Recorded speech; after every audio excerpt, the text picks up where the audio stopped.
सबसे हास्यास्पद मुझे ये कथन लगता है कि हिंदू इसलिए पढ़ते हैं कि अंग्रेजी अच्छी हो जाए, जबकि हिंदू पढ़ने की शर्त है कि अंग्रेजी अच्छी थी। अगर आप हिंदू पढ़ते हैं अंग्रेजी अच्छी करने के लिए, तो आप कैसी अंग्रेजी करना चाह रहे हैं, मैं इससे डर जाता हूं, क्योंकि अंग्रेजी बहुत अच्छी हो तब हिंदू समझ में आना शुरू होता है। और जब कोई मुझे कहता है कि अंग्रेजी अच्छी करने के लिए हिंदू पढ़ रहा हूं, अच्छा, अंग्रेजी अच्छी करने के लिए पहले क्या पढ़ना चाहिए? अंग्रेजी में चंपक पढ़नी चाहिए, अंग्रेजी में लोटपोट पढ़नी चाहिए, ऐसी जो पत्रिकाएं आती हैं अंग्रेजी में वो सब पढ़ो, चंदा मामा टाइप कहानियां पढ़ो अंग्रेजी में, अंग्रेजी उससे ठीक होगी। हिंदू तो चरम स्तर है, उसका प्रयोग तो बाद में होना चाहिए। इसलिए मैं आपको बड़े स्पष्ट शब्दों में सलाह दे रहा हूं, हिंदू ना पढ़े। हिंदू ना पढ़े के साथ साथ मैं ये भी कह रहा हूं कि कोई भी न्यूज़पेपर नहीं पढ़ेंगे तब भी चलेगा। वैसे आप पढ़ते हैं?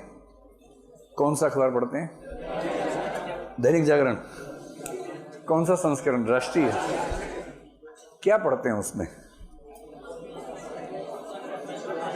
मतलब मेन खबरें पढ़ते होंगे। एक तो पहला पेज जो मेन खबरें आती हैं, दिल्ली में ऑड इवन लागू, ऑड इवन खारिज, ये सब एक तो ये पढ़ते होंगे, और संपादकीय पढ़ लेते होंगे।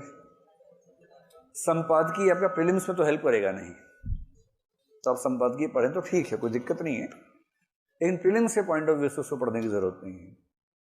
और जो फ्रंट पेज की रोचक खबरें हैं वो प्रीलिम्स में आती नहीं है, और बाद में एक दो रंगीन पृष्ठ होते हैं जो खाली समय में आप देखते होंगे,